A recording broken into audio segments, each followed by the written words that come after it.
Boa noite a todos. Que Jesus nos abençoe essa noite. Agradeço mais uma vez ao Centro pelo convite, pela oportunidade que temos de estarmos juntos, né, e pela acolhida que sempre fomos recebidos aqui.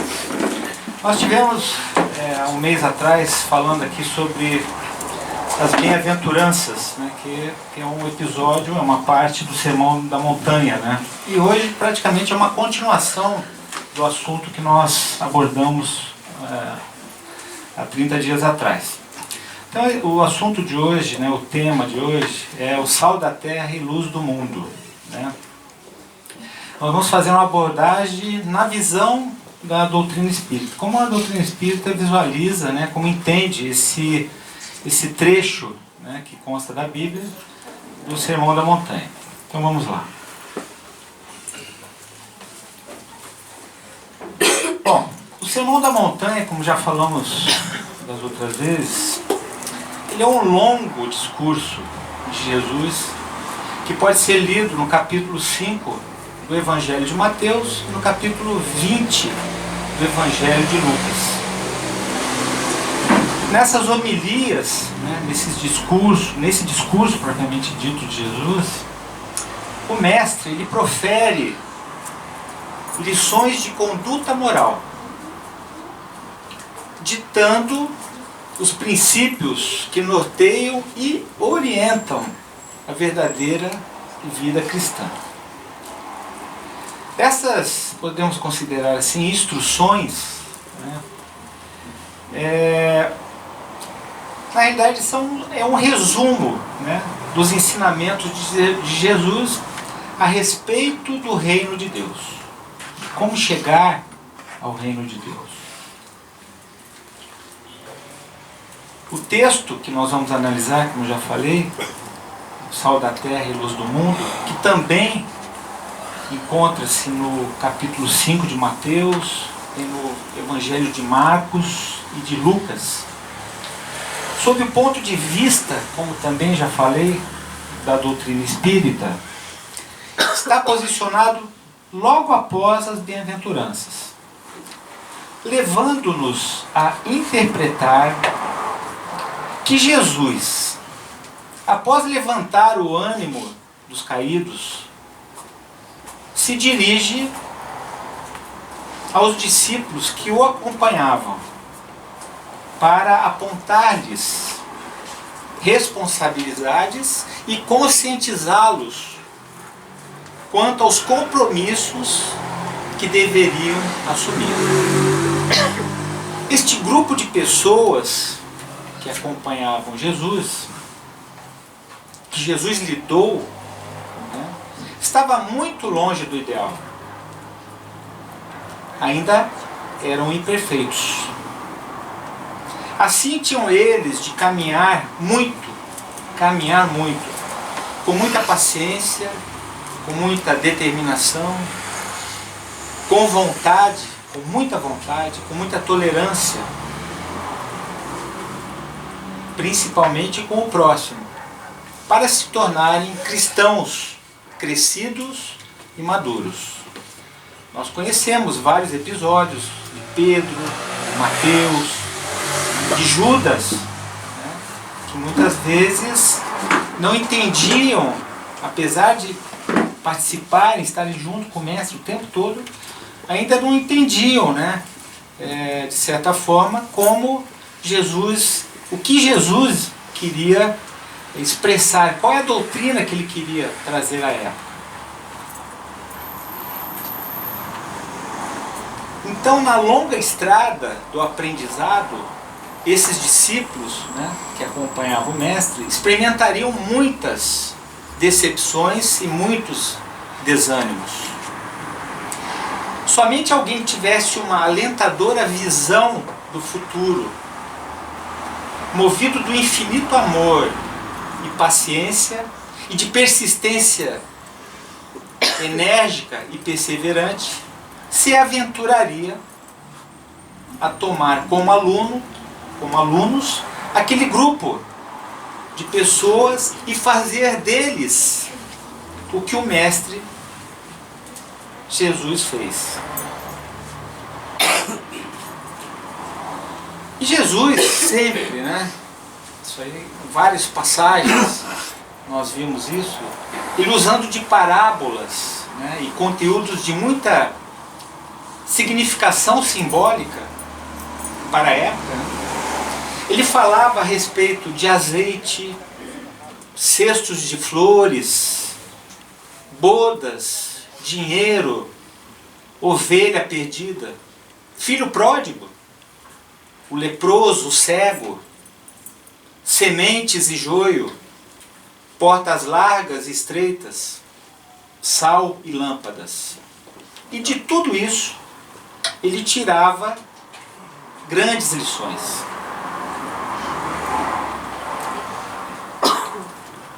Aqui é um mapa, né, da Palestina, de Israel, né, e havia muito sal no Rio Jordão.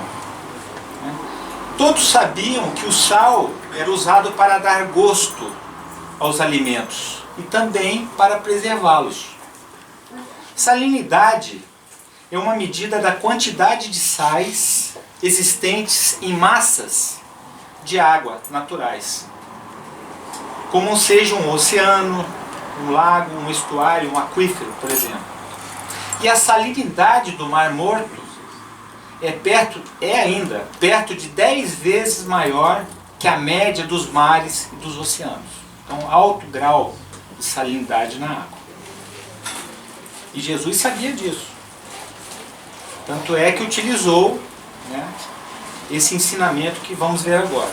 Vou passar aqui uma narração, né, dessa passagem, Sal da Terra e Luz do Mundo. Talvez alguns já tiveram a oportunidade de ouvir, é o Cid Moreira que faz a narração. Então vamos ouvir como é que é essa passagem aí. Vamos lá.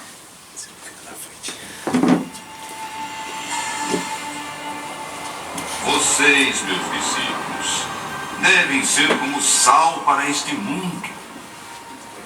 Se o sal perder sua força de salgar, que utilidade vai ter? Ele não serve para mais nada, senão para ser jogado fora e pisado pelos homens. Vocês, meus irmãos, são a luz do mundo. Não se pode esconder uma cidade construída sobre a montanha. Ninguém coloca uma lâmpada acesa debaixo de um cesto. Ao contrário, a lâmpada deve ser colocada bem no alto, para iluminar a todos dentro da casa. Assim também a luz de vocês deve brilhar, para que os outros vejam as coisas boas que vocês fazem e louvem o Pai que está no céu. Muito bem, então esse é o texto, né, o discurso de Jesus. Bom, mas desse texto que nós escutamos, nós devemos tirar as seguintes indagações. Que relação haverá entre o sal, a luz, os discípulos e todos nós? O que pretendia o Mestre Jesus dizer com essas palavras? Vamos ver, nós vamos ver passo a passo essa passagem aí. Então vamos analisar a primeira frase. Jesus diz que vocês, meus discípulos, devem ser como sal para este mundo. Vejamos, o sal é usado há muito tempo.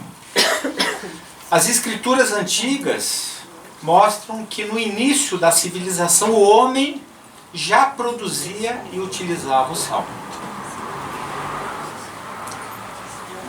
Desde a antiguidade, o sal tem uma grande importância, pois a palavra salário é proveniente da palavra latina salarium argentum. O que significa? Pagamento em sal. Isto porque na época do Império Romano, os soldados eram pagos com uma parte em sal. Uma parte em moeda e a outra em sal. Daí a importância. Naquela época, o sal era uma iguaria muito rara e muito cara. Rara não, mas cara. E que podia ser trocada por alimento, trocada por vestimentas, armas, enfim, quase tudo. Também na Idade Média, vendo um pouquinho mais para frente, o status social, incrível, né, de um indivíduo era medido pela quantidade de sal que ele possuía e colocava na mesa quando recebia uma visita. O sal dava status naquela época, impressionante. Mas isso é para ressaltar a importância, né? O sal, um pouquinho mais adiante em Roma, né, era o chamariz de muitas caravanas que iam rumo às cidades que o comercializavam. Até hoje, um dos principais acessos de Roma se chama Via Salária, pois era por esse caminho que chegavam as caravanas trazendo o sal. O sal é um mineral precioso, amplamente espalhado em nosso globo. Nós o temos em abundância, desde as camadas secas, cristalizadas em certas regiões, até a imensa quantidade que dele se encontra em todos os oceanos, mares e nos diversos lagos do nosso planeta. A influência que o sal exerce em nosso organismo para nos manter em equilíbrio fisiológico é de suma importância. E é considerado indispensável para a manutenção do nosso bem-estar físico. Nós não vivemos sem sal, né? Ah, mas eu não coloco sal na comida. Sim, mas o alimento já traz o seu sal, né? Naturalmente. Então existe o sal. A questão é que a química nos ensina que aonde quer que o encontremos, né, o sal, seja nos oceanos e mares ou na terra, ele sempre é o mesmo, ou seja, inalterado, inalterável. Alguns dicionários conceituam o sal como aquele que não se consegue alterar, que não se pode alterar, desprovido de alterações ou modificações, imutável e constante, que não se consegue perturbar, que é impassível, ou seja, imperturbável. Dotado de qualidades conservadoras, mantém-se incorruptível e preserva os corpos, né, que com ele entram em contato.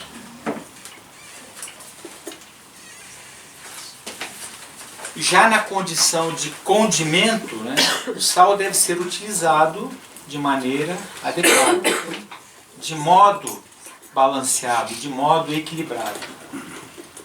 Obviamente, se utilizado abaixo da quantidade necessária, torna a nossa alimentação insípida, né? Ou seja, sem sabor, sem gosto, ausente de atrativos, sem espírito, né? Sem interesse, talvez, ou com certeza, sem alegria. Agora, se utilizado em doses altas, torna a nossa alimentação excessivamente salgada. E sem dúvida causará danos à nossa saúde.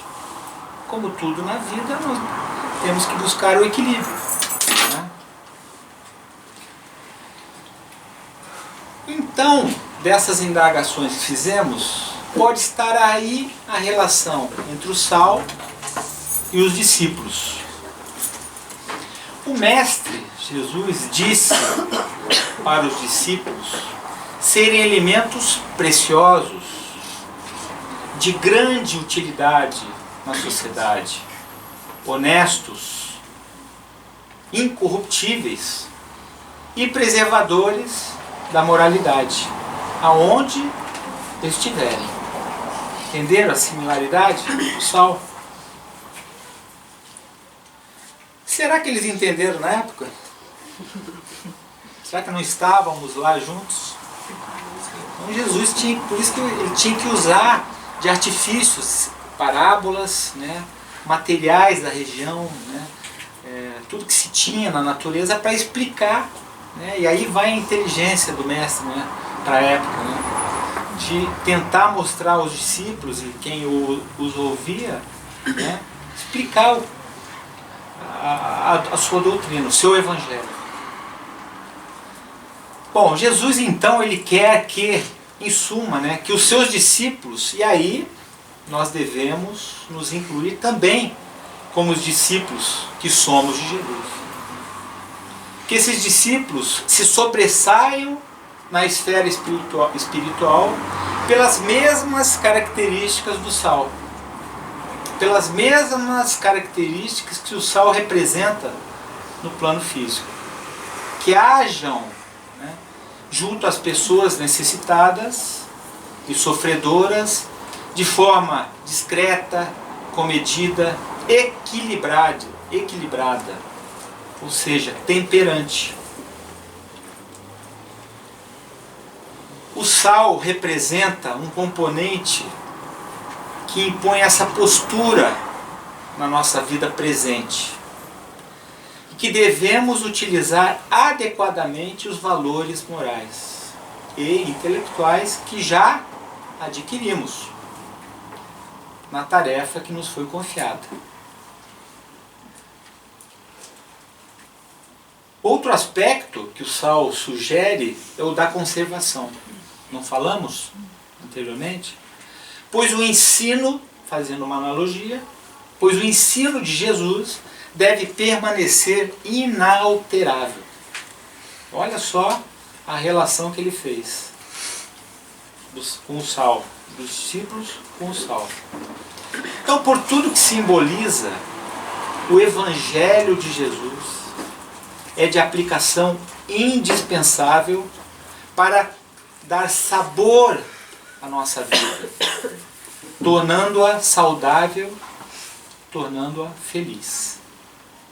Sem ele, meus irmãos, a vida fica insípida, sem atrativos, a nossa vida fica monótona, a nossa vida fica tediosa, a nossa vida fica complicada. Na verdade, nada na nossa existência, em nenhuma parte da sociedade,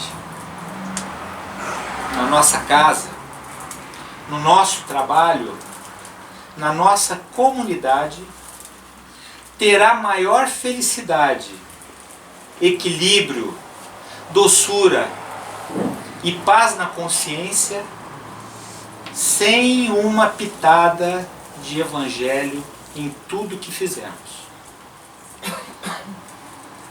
Isso significa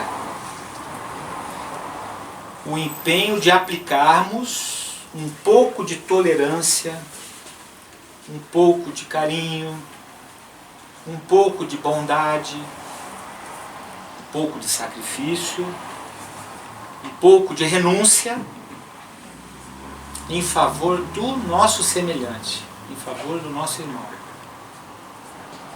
Ou seja, aplicar um pouco de caridade, enfim, um pouco de amor.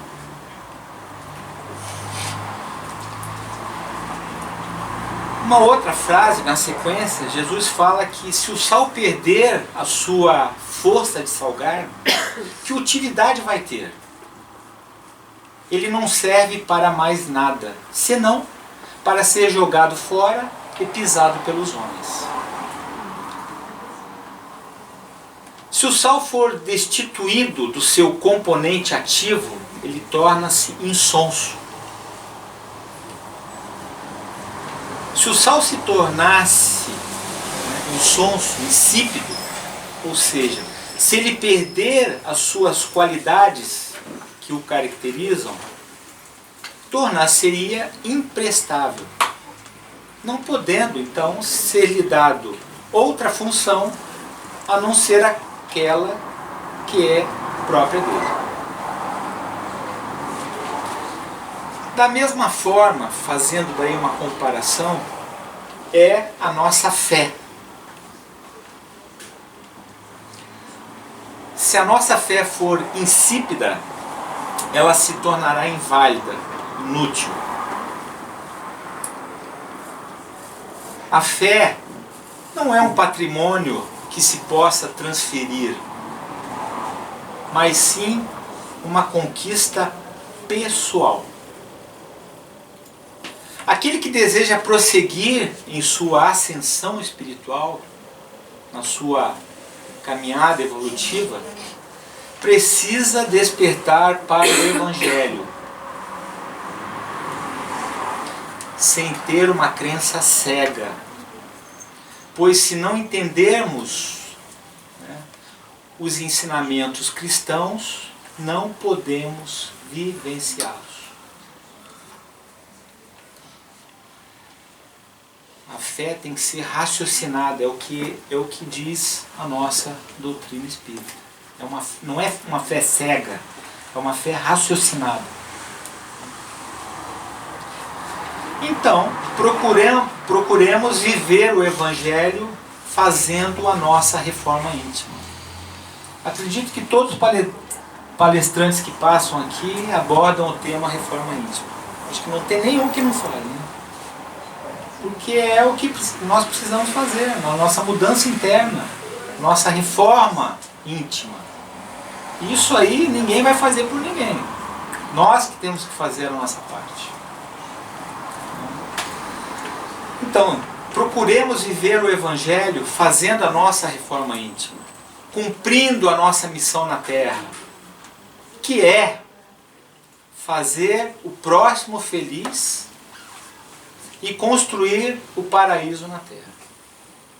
Aí sim, seremos então elementos preciosos como o sal da Terra. Agora, Jesus vai falar sobre a luz. Ele falou do sal da terra e luz do mundo. Aí ele fala assim: vocês, meus irmãos, são luz do mundo.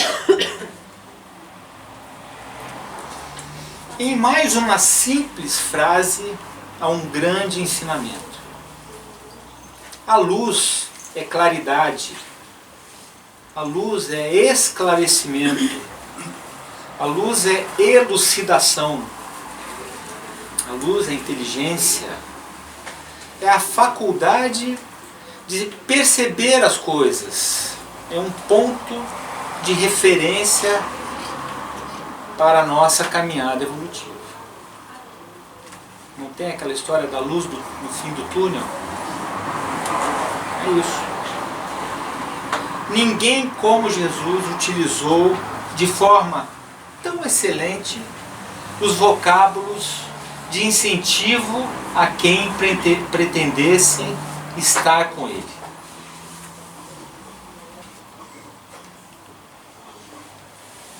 E é assim então que Jesus nos credencia a herdeiros do universo, pois que somos filhos do Pai que tudo criou. Jesus nos chama de filhos da luz, ou seja, aqueles que podem fazer tudo o que ele fez e muito mais. Ele não falou isso?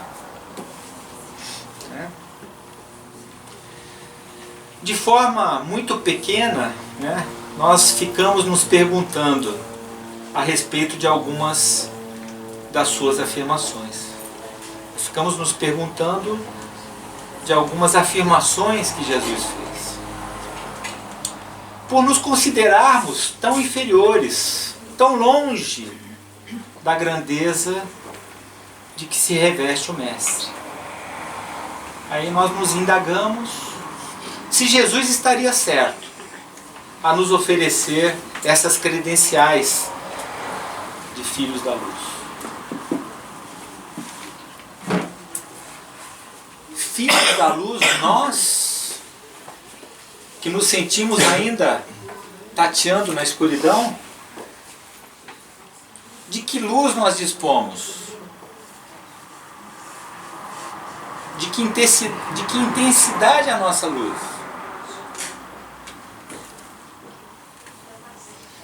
Aí então nós nos lembramos do valor de um fósforo em plena escuridão, quando falta energia elétrica.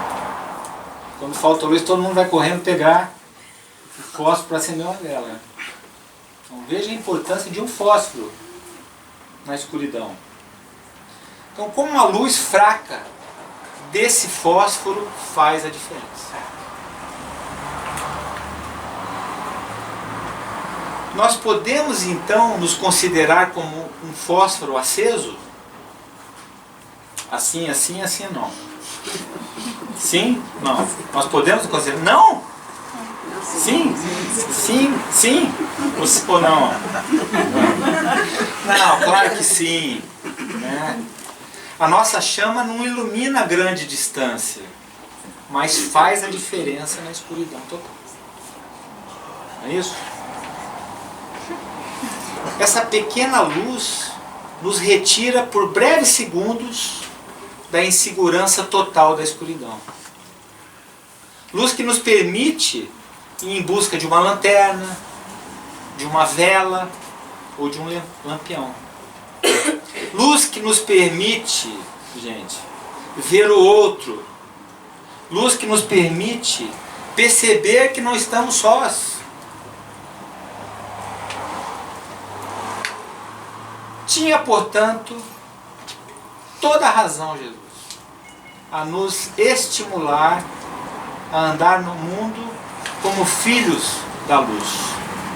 Andar enquanto tivermos luz.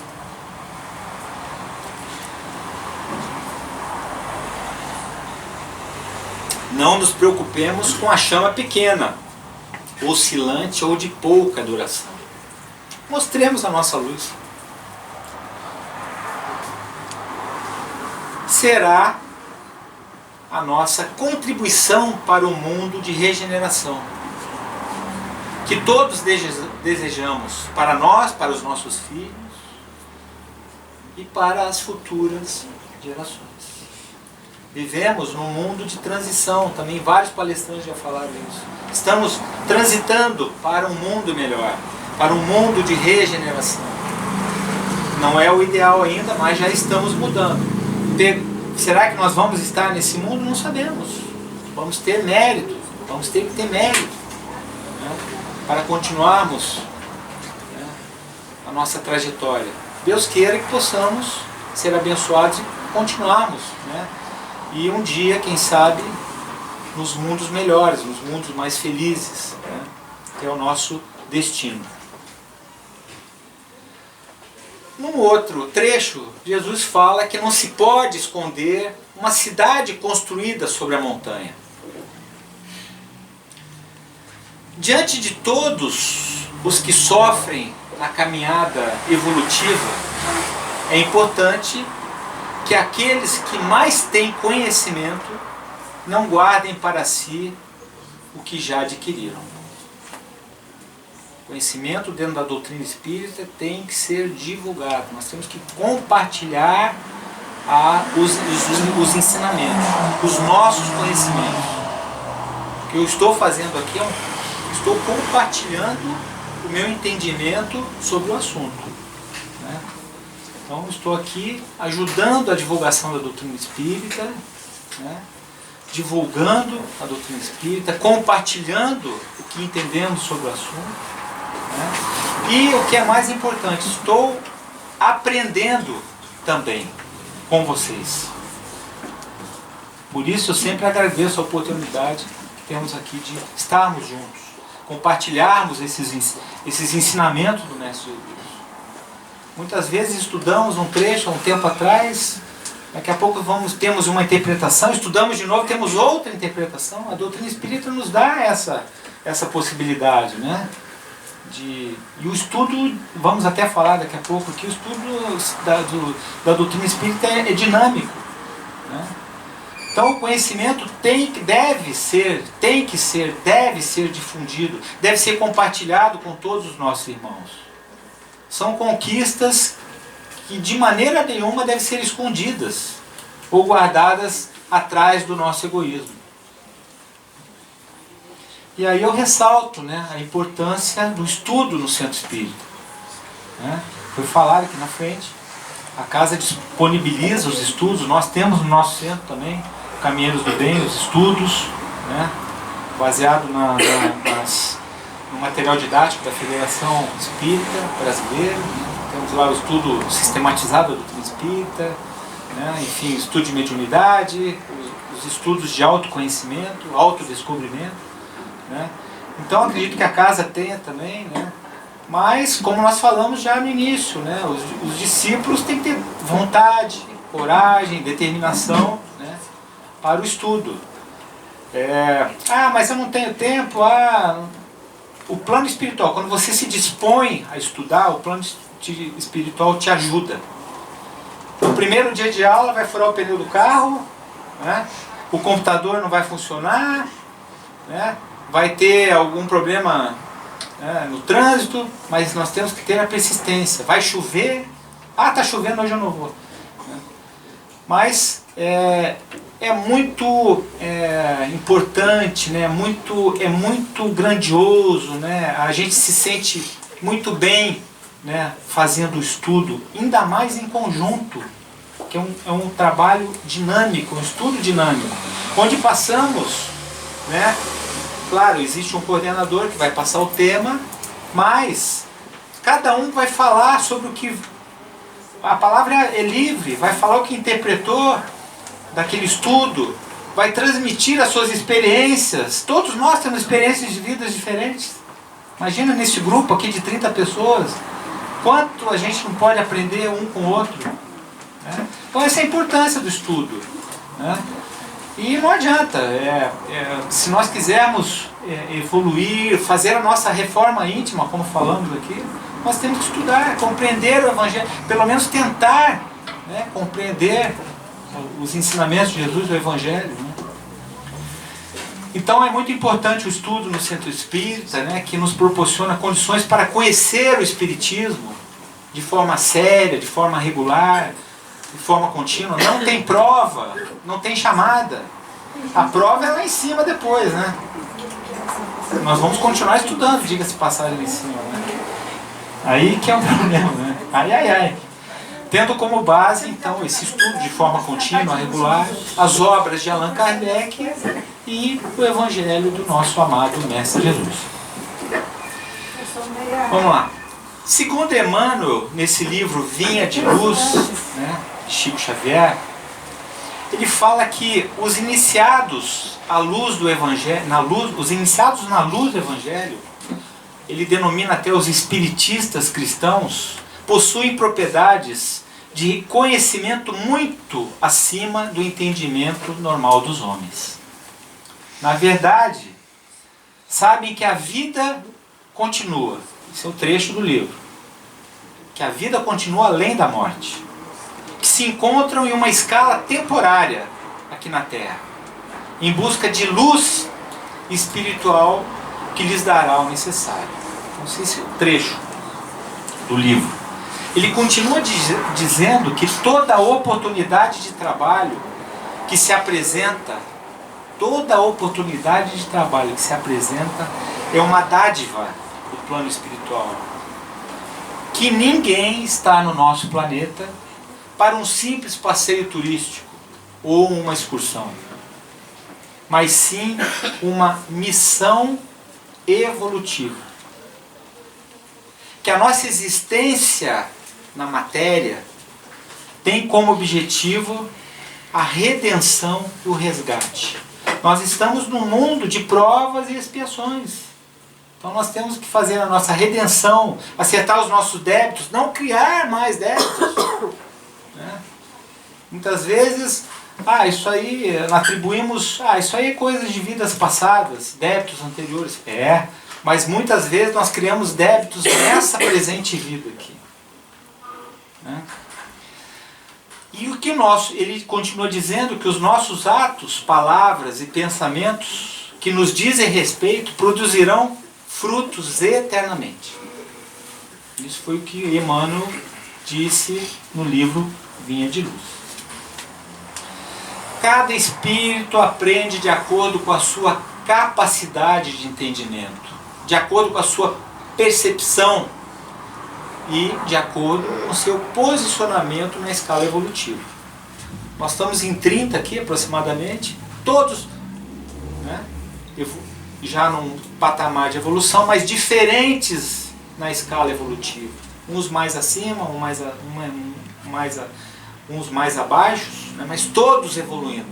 Cada um de acordo com a sua capacidade de entendimento, de acordo com a sua percepção. Né? Então é isso. Na sequência, Jesus disse que ninguém coloca uma lâmpada acesa debaixo de um cesto.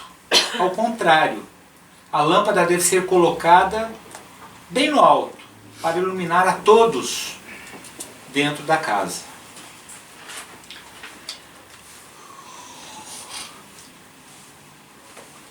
A lâmpada não deve ser colocada debaixo do cesto, encoberta pela indiferença ou interesses pessoais, mas no velador, no alto, para que ofereça luz a todos.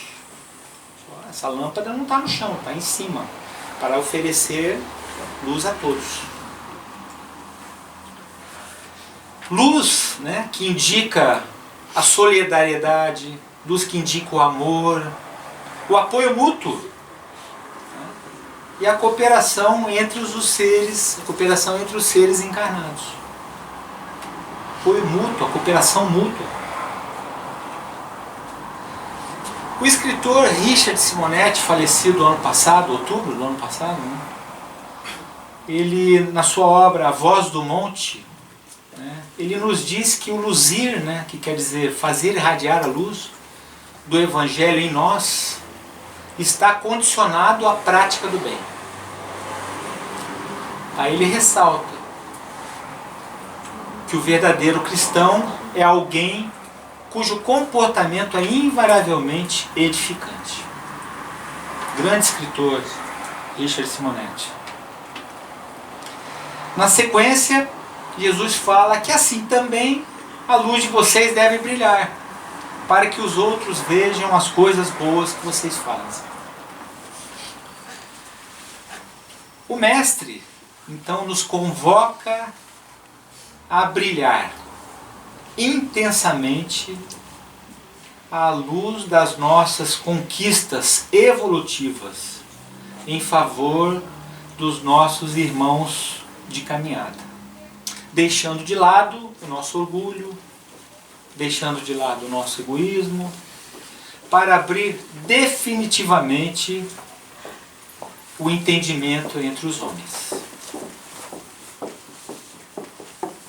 O brilhar possui significativa carga magnética, imprimindo sentimentos de fé e de esperança em nós próprios e nas pessoas que estão em nossa volta. O esforço de resplandecer, de tornar notáveis os nossos sentimentos mais puros, aquele sentimento que vem lá do fundo do coração, será sempre percebido e aceito por alguém. E por fim ele diz: louvem o Pai que está no céu. O Pai está sempre nos planos de vibrações mais elevados. Será sempre honrado e louvado todas as vezes que praticarmos o bem e mantivermos fiéis às manifestações de sua vontade. Esses atributos da glorificação devem, pois, ser encaminhados ao Senhor, que é o legítimo doador, que é o legítimo autor e que é o legítimo direcionador da vida. E mais uma obra, cito aqui a obra Pai Nosso, também de Chico Xavier, pelo Espírito Meimei. Chico nos diz que se sentirmos Deus como nosso Pai, reconheceremos que os nossos irmãos se encontram em toda parte e estaremos dispostos a ajudá-los, a fim de sermos ajudados, mais cedo ou mais tarde. Diz ele que a vida só será realmente bela, só será realmente gloriosa na Terra quando pudermos aceitar por nossa grande família a humanidade inteira.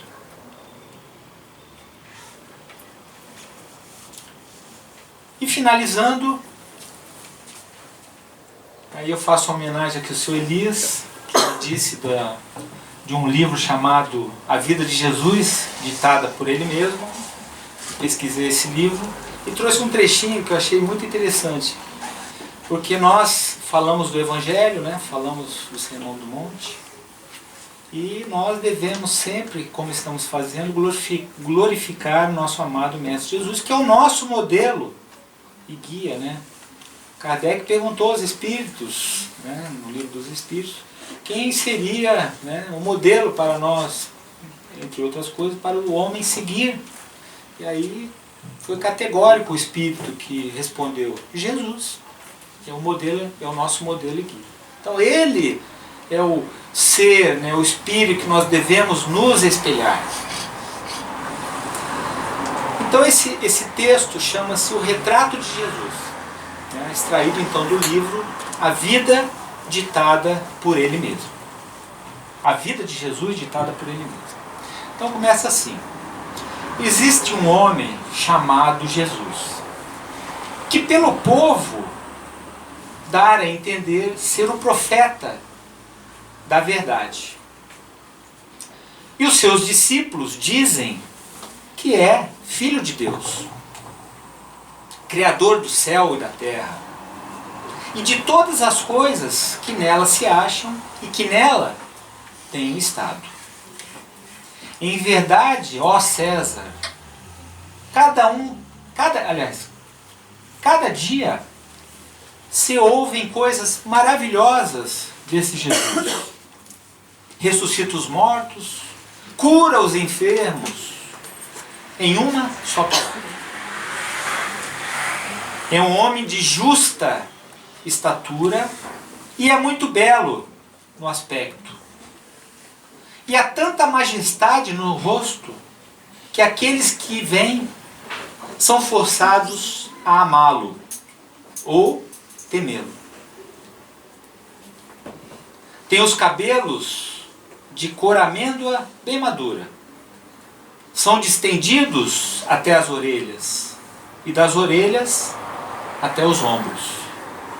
São da cor da terra, porém mais reluzentes. Tem no meio de sua fronte uma linha separando os cabelos, na forma em uso nos nazarenos. O seu rosto é cheio, o aspecto é muito sereno. Nenhuma ruga ou mancha se vê em sua face de uma cor moderada. O nariz e a boca são irrepreensíveis. A barba é espessa, mas semelhante aos cabelos. Não muito longa, mas separada pelo meio. Seu olhar é muito afetuoso e grave. Tem olhos expressivos e claros. O que surpreende é que resplandecem no seu rosto, como os raios de sol. Porém, ninguém pode olhar fixo o seu semblante. Porque quando resplende, apavora, e quando ameniza, chora. Tem os braços e mãos muito belos. Face amar é alegre, com gravidade. Disse que nunca ninguém ouviu rir, mas antes chorar. Na palestra contenta muito, mas raramente. E, quando dele se aproxima, verifica-se que é muito modesto na presença e na pessoa. É o mais belo homem que se possa imaginar. Muito semelhante à sua mãe, a qual é de rara beleza, não se tendo jamais visto por essas partes uma mulher tão bela.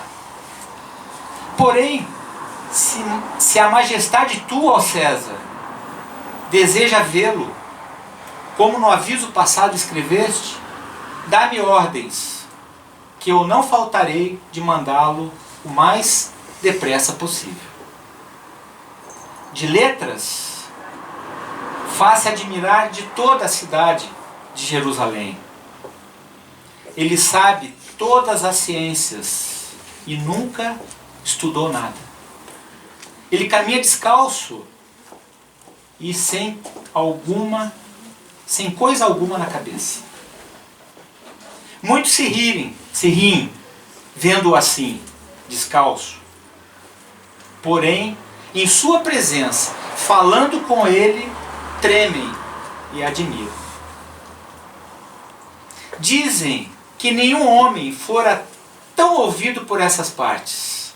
Em verdade, segundo me dizem os hebreus, não se ouviram jamais tais conselhos de grande doutrina, como ensina esse Jesus. Muitos têm como divino. Disse que esse Jesus nunca fez mal a quem quer que seja, mas ao contrário. Aqueles que o conhecem e com ele têm praticado, afirmam ter dele recebido grandes benefícios e saúde. Porém, a tua obediência estou prontíssimo. Aquilo que a tua majestade ordenar será cumprido. Essa é a carta do senador Públio Lentulus, presidente da Judéia, ao imperador Tibério César, em Roma, descrevendo as características morais e físicas de Jesus. Públio Lentulus foi uma das reencarnações de Emmanuel, né, que foi o mentor de Chico Xavier. Acabou. Muito obrigado pela presença, né, pela paciência que tiveram de me ouvir aqui. Desejo de todo o meu coração uma boa Páscoa a todos, né?